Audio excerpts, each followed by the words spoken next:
الحمدللہ رب العالمین والصلاة والسلام علی سید المرسلین اما بعد فاعوذ باللہ من الشیطان الرجیم بسم اللہ الرحمن الرحیم۔ آج انشاءاللہ حضرت ہم لیسن 21 پڑھیں گے، اور لیسن سٹارٹ کرنے سے پہلے میں آپ سے گزارش کروں گا کہ آپ اس چینل کو سبسکرائب کر دیجئے اور بیل آئیکن پر کلک کر دیجئے تاکہ آنے والی ہر نئی ویڈیو کا نوٹیفیکیشن آپ کو مل سکے۔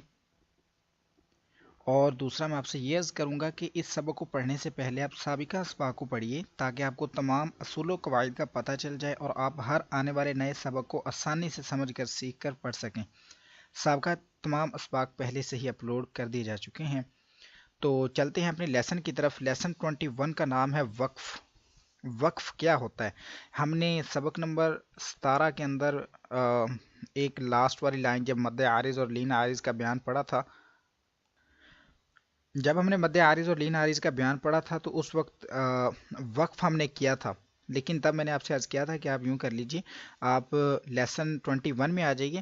جب ہم جائیں گے تو انشاءاللہ میں آپ کو بتا دوں گا کہ بہترین انداز میں وقف کو سیکھنے کا طریقہ کیا ہے، تو ہم سبق نمبر 21 میں انشاءاللہ ہم اچھے انداز میں سیکھ سکتے ہیں۔ تو آج سبق 21 آ گیا ہے تو میں آپ کو عرض کرتا ہوں کہ سب سے پہلی ڈیفینیشن ہے وقف۔ وقف کے معنی کیا ہیں؟ وقف کا مطلب کیا ہوتا ہے؟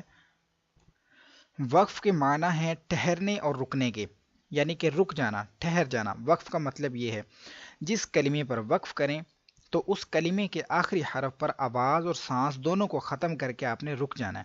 یہ ڈیفینیشن ہے وقف کی، ٹھیک ہے؟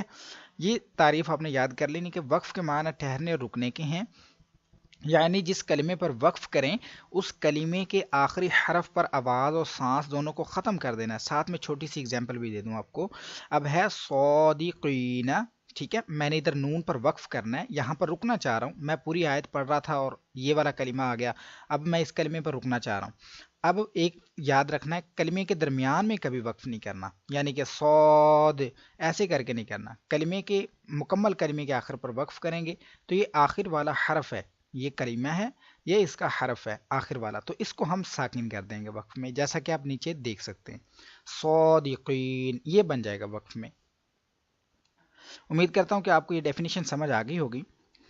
وقف کے معنی ٹھہرنے اور رکنے کے ہیں، یعنی جس کلمے پر وقف کریں تو اس کلمے کے آخری حرف پر اپنی آواز اور سانس دونوں کو ختم کر دیں۔ اب دوسری بات، اب کلمے کے آخری حرف پر زبر زیر پیش، دو زیر دو پیش، کھڑا زیر یا پھر الٹا پیش ہو تو اس حرف کو وقف میں ہم نے ساکن کر دینا ہے۔ اب اس میں دیکھیں دو زبر اور کھڑا زبر موجود نہیں ہے ان کے اندر، کھڑا زبر اور دو زبر اس ڈیفینیشن میں موجود نہیں ہے۔ دوبارہ ریپیٹ کرتے ہیں کہ کلمے کے آخری حرف پر زبر ہو، زیر ہو، پیش ہو، دو زیر یا دو پیش ہوں یا پھر کھڑا زیر یا الٹا پیش ہو تو اس حرف کو وقف میں ہم نے ساکن کر دینا ہے، ٹھیک ہے؟ اب اس کا جب پریکٹیکل کریں گے نا تو مزید آپ کو سمجھ آئے گی۔ مزید آگے چلتے ہیں، جو دو زبر پیچھے نہیں پڑی۔ تیسری ڈیفینیشن آ گئی کہ کلمے کے آخری حرف پر دو زبر آ جائیں۔ ہم نے یہ تو پڑھ لیا ہے کہ آخری حرف پر زبر زیر پیش، دو زیر دو پیش، کھڑا زیر الٹا پیش ہو تو ہم نے ساکن کرنا ہے، لیکن دو زبر نہیں ہے اس میں۔ اب دو زبر آ جائیں کلمے کے آخری حرف پر تو پھر کیا کرنا ہے؟ ہم نے دو زبر کو الف سے بدل دینا ہے۔ الف سے کیسے بدلنا ہے یہ ہم سبق کے اندر پڑھیں گے، ٹھیک ہے؟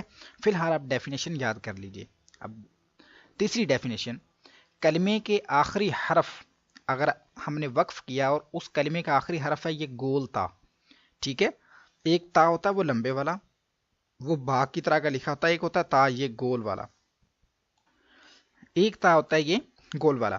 تو اس گول تا کی بات کی جا رہی ہے کہ کلمے کے آخری حرف پر، کلمے کے آخر میں اگر گول تا آ جائے تو اس کے اوپر کوئی بھی چیز ہونا، زبر ہو، دو زبر، کچھ بھی لگا ہوا نا اس کے اوپر، اس کو ہم نے ہا ساکن سے تبدیل کر دینا ہے، ٹھیک ہے؟ کلمے کے آخر میں گول تا پر خواہ کوئی بھی حرکت لگی ہو یا تنوین، یعنی کہ آپ کو میں نے عرض کر دیا کہ تا کے اوپر نیچے کچھ بھی لگا ہوا ہے نا تو ہم نے اس کو ساکن کر دینا ہے، اور ساکن کر کے ہا سے تبدیل، یعنی کہ ہا ساکن سے ہم نے تبدیل کر دینا ہے، گول تا کو، دوسری تا کو نہیں۔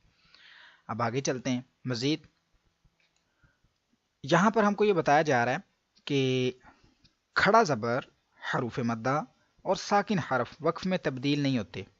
کھڑا زبر سے مراد وہی جو سبق 8 میں آپ نے پڑھا، حروف مدہ، الف مدہ، واو مدہ، یا مدہ، سبق 7 میں آپ پڑھ چکے ہیں، اور ساکن حرف، ساکن پہلے ساکن ہے اس کو ہم کیا کریں گے، ٹھیک ہے، ساکن تو پھر تبدیل ہوگا ہی نہیں ہو سکتا کیونکہ وہ پہلے ساکن ہے. تو یہ سلسلہ ہے، کھڑا زبر، حروف مدہ، ساکن حرف، یہ کبھی بھی وقف میں چینج نہیں ہوں گے، اپنی حالت برقرار رکھیں گے. مزید اگلی ڈیفینیشن، مشدد حرف پر وقف کی صورت میں تشدید باقی رکھیں مگر حرکت کو ظاہر نہ ہونے دیں. ٹھیک ہے، جو مشدد حرف ہوتا ہے جب ہم نے وقف کرنا ہے، وقف کی صورت میں تشدید باقی رکھنی ہے. ٹھیک ہے، مگر حرکت کو ظاہر نہیں ہونے دیں گے. اب یہ تھوڑا سا ہم کو جانا پڑے گا لیسن کے اندر، تو وہ انشاءاللہ جب ہم شروع کریں گے تو میں آپ کو مزید اس کی وضاحت کر دوں گا کہ یہ ہم کو کیا سکھایا جا رہا ہے. مزید آگے چلتے ہیں. نون کتنی، نون کتنی یہ قاعدہ تھوڑا سا مشکل ہے، تو اس کو بھی انشاءاللہ ہم یاد کریں گے. تنوین کے بعد حمزہ وصلی آ جائے. تنوین کے بعد حمزہ وصلی سے مراد حمزہ وصل ہوتا ہے ملا کر پڑھنا. حمزہ وصلی یعنی کہ وہ حمزہ جس کو ملا کر پڑھا جاتا ہے. تو وصل میں یعنی کہ ملا کر پڑھتے ہوئے حمزہ وصلی کو، وہ والا حمزہ جس کو ملا کر پڑھتے ہیں اس کو گرا دیں گے. اور جو تنوین کا نون ساکن ہے اس کو زیر دے کر ایک چھوٹا سا نون لکھ دیا جاتا ہے، اسے نون کتنی کہتے ہیں. یہ ڈیفینیشن ہے. یہ ایسے آپ کو نہیں پتا چلے گا. یہ دیکھیں آخر دو لائنیں ہیں اس سبق کی، یہ دو لائنیں، یہ چھوٹا سا نون نظر آ رہا ہے نا، یہ چھوٹا سا، یہ چھوٹا سا، یہ 6 کلموں میں یہ ان کے متعلق بتایا گیا. تو یہ انشاءاللہ میں آپ کو جب سمجھاؤں گا تو پڑھاؤں گا نا، پھر آپ کو ایک ایک چیز سمجھاؤں گا اس کی، تو پھر جب پریکٹیکل کریں گے تو آپ کو سمجھ انشاءاللہ تعالی زیادہ آئے گی.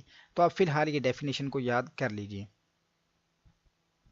ہم مزید آگے چلتے ہیں. علامات وقف، آپ نے قرآن پاک میں کئی جگہ دیکھا ہوگا گول دائرہ بنا ہوتا ہے، چھوٹا سا میم لکھا ہوتا ہے، تو بنا ہوتا ہے، زا ہوتا ہے، صاد ہوتا ہے. تو ایسا نہیں ہوگا کہ جہاں پر ہم نے وقف کر دیا اور وقف کرنے کے بعد اب ہم آگے پڑھ دیں. تو جب وقف کر لیں گے، وقف کرنے کے بعد ہم پیچھے سے ملا کر پڑھیں گے. تو وقف کرنے کے بعد پیچھے سے ملا کر پڑھنے کو اعادہ کہتے ہیں، یعنی کہ جس کلمے پر وقف کیا ہے اسی کو ملا کر پھر آگے جائیں گے. اس طرح سے ملا کر آگے پڑھنے کو اعادہ کہتے ہیں. تو یہ تعریف آج کا دن جو ہے ہم نے تعریفیں ہی پڑھی ہیں. آج کے سبق کو ادھر مکمل کریں گے. کل انشاءاللہ عز و جل ہم سبق کو شروع کریں گے.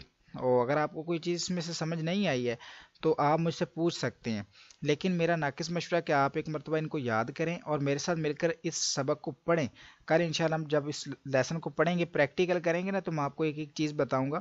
تو انشاءاللہ آپ کے لیے آسانی ہو جائے گی اور آپ آسانی سے اس کو سمجھ بھی سکیں گے، پڑھ بھی سکیں گے. تو اس کو پہلے یاد کر لیجئے قواعدوں کو، پھر انشاءاللہ ہم پڑھیں گے. امید کرتا ہوں کہ آپ کو سمجھ آ چکی ہوگی، اور اگر آپ کو یہ ویڈیو اچھی لگی تو اس کو لائک اور شیئر ضرور کیجئے. کل انشاءاللہ دوسری کلاس میں حاضر ہوتے ہیں. دعا میں یاد رکھیے گا. السلام علیکم ورحمۃ اللہ وبرکاتہ.